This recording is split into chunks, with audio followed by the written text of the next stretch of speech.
kita ke Tanjung Pasir.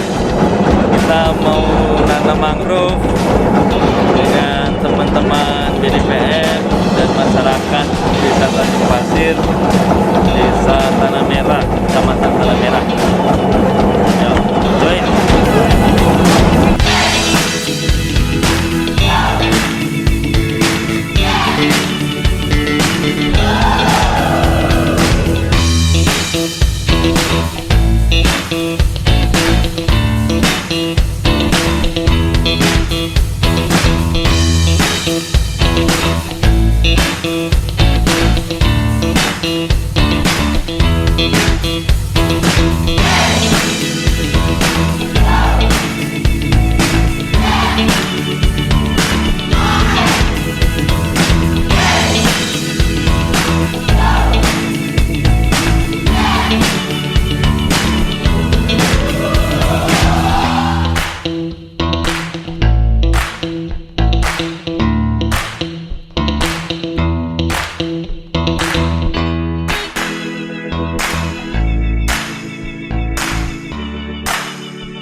Halo Bang Zainal. Siap. Kabar sehat Bang? Alhamdulillah. Okto, gimana sehat? Pandemi begini ya. Kalau pandemi itu memang harus sering-sering ke hutan ya. Ke lapangan. Menenangkan diri Dan biar imun itu tuh kuat. Ya. Itu ada penelitiannya. PPKM. Jadi Bang Zainal ini direktur BDPN Bangun Desa Payung Negeri, salah satu anggota Jikalahari sejak 2005 mungkin ya. Iya. 2005 Tak lama sudah Jikalahari berdiri lah ya. sudah awal Jikalahari berdiri. Jadi bukan orang asing. Mungkin kalau saya pribadi jumpa Bang Zainal waktu masih kuliah mungkin Bang. Iya. Ada raba atau apa. Kita udah Emang Okto memang suka ngeliat beraba memang. rapat berkala Rapat berkala anggota, emang gitu ya. Nomenklaturnya ya. Biar bikin semangat gitu ya. Jadi selain Bang Zainal ada Pak Amrun. Iya betul. Pak Amrun, beliau ini kasih pemerintahan Tanjung Pasir. Tapi hari ini beliau mewakili kepala desa untuk ikut kegiatan penanaman mangrove. Mungkin kita ngobrol-ngobrol santai aja. Intinya kita baru selesai nanam, tapi nanamnya apa, kemudian tujuannya apa, terus kenapa kita nanam ini belum terceritakan. Mungkin Bang Zainal dulu lah menceritakan kenapa kita sampai hari bisa nanam di sini. Iya. Mungkin kita bisa lihat di belakang kita itu ada perkebunan kelapa rakyat yang hari ini sangat menyedihkan ya kalau saya lihat. Masyarakat Indragiri Hilir ini mayoritas petani kelapa. Hari ini salah satu dampak global warming itu terlihat jelas nyata. Air laut masuk ke kebun masyarakat dan meluluhlantakkan perkebunan masyarakat hari ini yang bukan lagi kritis tapi sudah hancur, ya, sudah hancur. Dan memang kita mengusulkan ke Jikalahari untuk masuk ke sini ya, karena kita juga membernya Jikalahari, untuk mengintervensi bagaimana wilayah ini kita rehabilitas dengan penanaman mangrove, penahan air ya, dan tentunya kita berkoordinasi dengan Pak Kades Desa Tanjung Pasir apa yang bisa kami lakukan untuk menyelamatkan perkebunan rakyat. Selain dukungan dari pemerintah, kita juga ingin membawa mitra-mitra lain untuk bersama-sama membantu bagaimana menyelamatkan petani kelapa dan bagaimana mendorong agar masyarakat memelihara dan menjaga hutan mangrove yang hari ini kami nilai juga masif juga penebangan. Masih terjadi penebangan yang sebenarnya kalau kami nilai belum diatur dengan baik antara penanaman dan penebangan gitu. Mungkin itu Bang Okto yang apa tujuan kita ya dari BDPN itu. Ini intrusi air laut ini ya? Iya. Intrusi air laut. Ya. Nah kalau yang tahu tentu ini Pak Amrun ini Pak. bagaimana dulu ini kalau kita lihat ini Pak Amrun ya. Iya, betul. Ini pohon kelapa ini semua nih. Ratusan mungkin ribuan hektar karena sebelah sana ada juga tadi saya lihat sama teman-teman, dan ada yang masih ada batangnya, ada yang tinggal tunggulnya aja. Nah ini sebenarnya dulu ini punya siapa nih? Ini lahan punya siapa? Kemudian dulu sempat masyarakat ataupun yang punya itu sempat panen kelapanya enggak? Dan kemudian sejak kapan ini berubah jadi terbuka dan mati? Ini sebenarnya kebun ini kebun bagus semua. Kebun bagus. Kebun bagus, kebun yang dipanen masyarakat. Terjadinya itu sekitar 10 tahun ke belakang. Ada bendungan jebol dan tidak mampu lagi diantisipasi masyarakat karena terlalu besar, maka karam. Gitu, Pak. Dulu sebelum ada bendungan. Sebelum ada bendungan ini bagus. Kebun rakyat. Oh berarti sudah nanam dulu. Sudah nanam kebun dulu. rakyat. Iya. Air laut naik. Air laut intrusi. naik, iya. Itu dibikin bendungan. Iya. Dan sekarang bendungannya Jebol. Iya. Jadi memang ada yang fenomena global warming itu, Iya, kata Bang Zainal. betul, Air betul. laut naik, Air Dan- laut naik, bendungan bocor, mati kelapanya ya. Karena air asin masuk. air asinnya, intrusi air laut itu ya. Nah, kalau dulu Bang, ini kita kan bisa berandai-andai lah. Misalkan hari ini masyarakat itu bisa dapat panen berapa itu?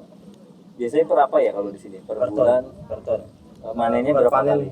3 bulan sekali. 3 bulan sekali. Biasanya kelapa lokal kan 3 bulan sekali panen. Nah, Itu tergantung luasan dia punya kebun. ya, ya. Kalau dia luas bisa sampai 5 sampai 10 ton Berapa hektar itu? per anu. Di sini per baris ya, Per 12 baris ya, per 3 bulan, Pak. per 3 bulan ya.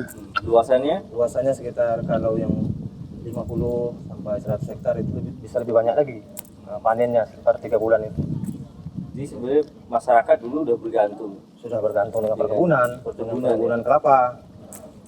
Jadi karena air laut masuk tidak bisa lagi dibendung. Pemerintah pernah mencoba bantu masukkan alat berat, cuma kayaknya tidak maksimal. Panjangnya itu lebih besar, Oh, lebih besar yang hancurnya daripada yang akan diperbaiki. Oh, nggak jadi sanggup. ya Nggak sanggup ya, anggarannya mungkin. terbatas Kalau- ya. pihak swasta gitu ada bantu. Ya swasta kemarin pernah PT ya mau Betul. tak jadi kan? Tak jadi ya, tak jadi itu ya. Bikin perkebunan maksudnya Iya bikin perkebunan di sini. Iya. Mungkin masih dalam proses tuh tak Ya terus saya nggak tahu nih, sepertinya berkaitan ini Pak Amrun yang tahu. Sehingga tadi pas baru sampai sempat keliling tadi Pak Amrun. Jadi yang terjadi itu tinggal hanya beberapa rumah aja, Iya. beberapa kakak, dan ada masjid. Saya tanya warga tadi paling itu setahun 2 kali cuman akhirnya. Kemudian banyak cerocok-cerocok tanah pondasi rumah gitu ya, bekas rumah. Nah itu berkaitan gitu kayaknya, atau seperti apa? Sangat berkaitan. Kemarin di sini hampir 100 sampai 200 kakak. Nah, ramai. Ramai ya.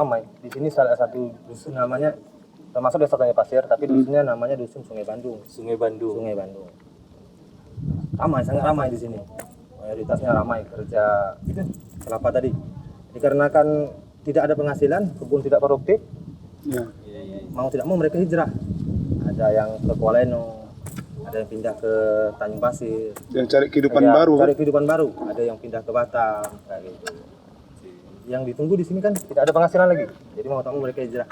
Maka itu rumah-rumah itu terbengkalai dan tinggal. Kayak gitu. Padahal mereka sudah lahir dan besar. Sudah di lahir dan sini. besar di sini. Agak-agak apa ya, sedih juga kita dengar sedih semua. dan melihatnya gitu ya. Jadi gimana nih Bang Zainal kira-kira ke depan ini? Ya, sebenarnya kita melibatkan, ingin mengajak banyak pihak, Ya, universitas, kampus, mahasiswa, mapala, organisasi-organisasi lain yang untuk bagaimana membantu memberikan solusi. Dan tentunya kita berharap juga kepada pemerintah untuk menganggarkan atau membuat program penyelamatan perkebunan kelapa rakyat.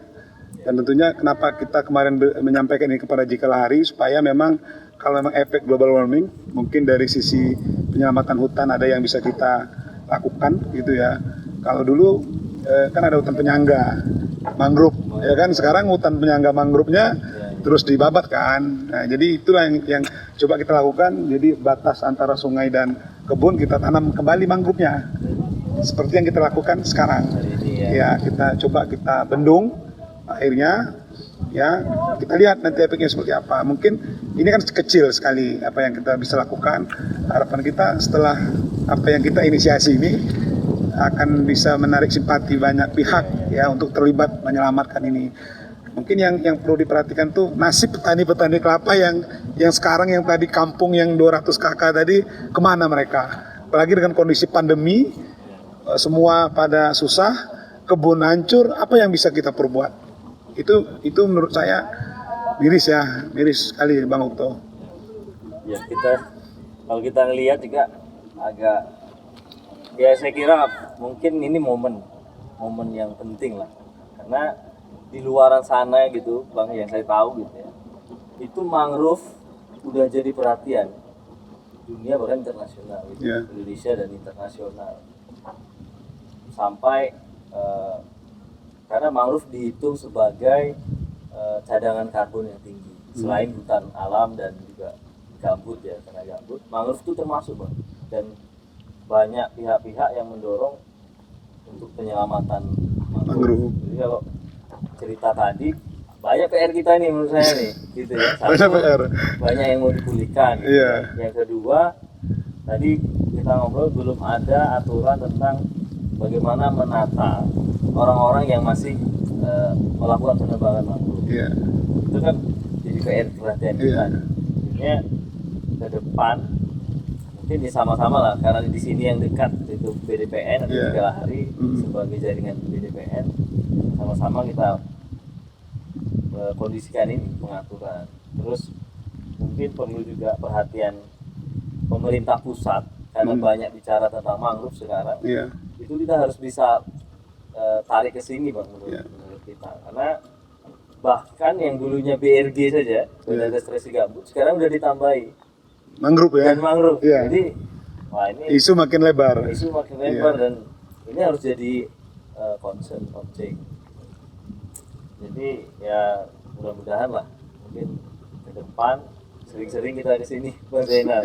Dan Pak Amru juga jangan jangan bosan-bosan kalau lihat gitu. Mungkin terakhir lah dari Pak Amrun dulu, dengan hari ini mungkin minta tanggapannya kegiatan kita sekarang, dan yang kedua harapannya Bang, baik itu ke kami ataupun ke pemerintah atau ke manapun, apa kira-kira. Sebelumnya saya terima kasih ya kepada Pak Okto dari Jikalahari dan Pak Dokter ya. Belum. Saya bangga nih dengan tokoh-tokoh muda, Pak Dokter Zainal lah, Pak Zainal Pak ya, dari BDPN Pak ya. Alhamdulillah datang ke desa kami. Ini kami sangat bangga kepada bapak-bapak semua mau menanam mangrove di tempat kami. Sangat banyak manfaat dari mangrove untuk masyarakat kami, khususnya untuk masyarakat Duanu pesisir.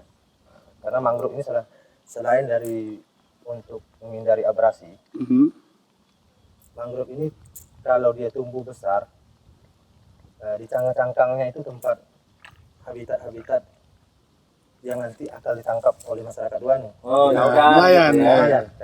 Ikan, kepiting, udang, kayak gitu. Jadi benih-benih dia bergantungan sama mangrove. Jadi kami sangat berterima kasih, khususnya pemerintah juga Pak ya, atas program PEN namanya, PEN, dan bapak-bapak semua di sini yang telah mau menyempatkan waktu datang ke desa kami dalam rangka penanaman mangrove Pak ya. Penanaman mangrove. Terima kasih kepada Bapak. Itu mungkin Pak. Satu lagi, jadi disebutkan Duanu pesisir, apa tuh? Duanu pesisir itu etnis atau suku ya? Suku yang berada di Indragiri Hilir. suku Duano. suku asli, Suku masyarakat asli, adat lah ya. Masyarakat adat Duano yang tinggal di pesisir Indragiri Hilir. Ada 13 desa, Pak ya. 13 Salah satunya desa. desa Desa Tanjung Pasir. Desa Tanjung Pasir. Salah Dan satunya. Pak Amrun ini asli. Saya ya suku Duano dan alhamdulillah sekarang menjabat sebagai sekjen Ikatan Keluarga Duano Riau. Pada hari ini alhamdulillah masih menjabat, dan kepala desa kami menjabat sebagai LDR Laskar Duano Riau. Alhamdulillah. Sebagai panglimanya. Jadi ini kita sebenarnya kepada orang yang tepat ini. Iya, iya, benar. Kita ke pemilik asli. Kemudian asli, kearifan lokal yang dijaga. LDR apa itu? Laskar Duano Riau. Iya, Jadi bukan Duano- LDR yang satu itu Bang Okto. Ya, bukan LDR yang satu itu. Ya. Nah, jadi Duano ini etnis atau kalau disebut kat, komunitas adat terpencil Iya. Indragiri Hilir. Iya, bagian dari apa suku Bagian laut. dari suku laut. Sebenarnya kita kalau jika hari Bang ya, istilah kat itu sudah tidak baik dipakai. Komunitas adat terpencil. Iya, betul. Komunitas adat kok terpencil ya. Iya. Padahal dia yang ada duluan gitu. Iya. Jadi mungkin masyarakat adat itu lebih Masyarakat adat bisa ya. Kita gaungkan ya. Ya, Kat. Kadang pemerintah pusat tuh ngasih nama kan kat apa lagi? iya. Daerah Apa, masyarakat terasing, masyarakat terasing, masyarakat tertinggal. marginalkan Betul ini ya. bukan ini ya. Malah seolah-olah ya, nama atau sebutan itu kan doa Bang. Iya. Kalau itu yang disebutkan seolah-olah Terus termarginalkan. nah, itu yang Ya. menurut kita tak bagus. Terima kasih Pak Amrun. Bang Zainal Bang. Iya. Closing lah harapannya. Harapan saya tentunya ke depan ya Pak Iya, betul. Kades, kita bisa melakukan lebih banyak lagi, bisa berbuat lebih banyak lagi, tentunya dengan dukungan Jikalari dan mitra jaringan kita, dan kepada masyarakat yang ingin terlibat, kita ayo sama-sama kita bersama. Pertama menjaga kelestarian mangrove dan menjaga menyelamatkan kebun kelapa. Sebagaimana tema kita, mangrove terbilang, masa depan gemilang. Saya hafal loh. Masa. Oke, Seperti itu siap. Bang Okto. Nah, siap. Terima kasih Bang Zainal ya. Iya. Sama-sama lah dan ya Pak Amrun, Bang Zainal. Jangan bosan-bosan Pak Amrun. Ada yang datang Siap. ke sini. Ini datang pertama, ya insya Allah datang lagi. Datang lagi keduanya. Iya. Ketiga. Ketika Gitu dan seterusnya. kita harus tangkap lah peluang bahwa mangrove itu sudah jadi perhatian nasional, internasional. Jangan sampai itu hanya jadi slogan proyek-proyek mereka aja, tapi betul-betul harus di lapangan, betul-betul dibangun lah. Nanti apapun coba kita usahakan lah Bang Zainal, BDPN yang di sini kita sering nanti komunikasi. Kemarin juga kita jumpa Pak ini ya, Pak Junaidi Iya. Kadispar, beliau sangat welcome dengan kalau Mangrove. saya nangkap dua hal tuh, Iya. mangrove, wisata Ekowisata. dan satu lagi beliau tuh mengedepankan kearifan lokal. Ini Iya. sekali ada Iya. mangrove-nya. Ya, mungkin itu Bang Zainal, Pak Siap. Amrun, sampai ketemu lagi di lain kesempatan. Iya. Sehat-sehat selalu. Oke. Thank you.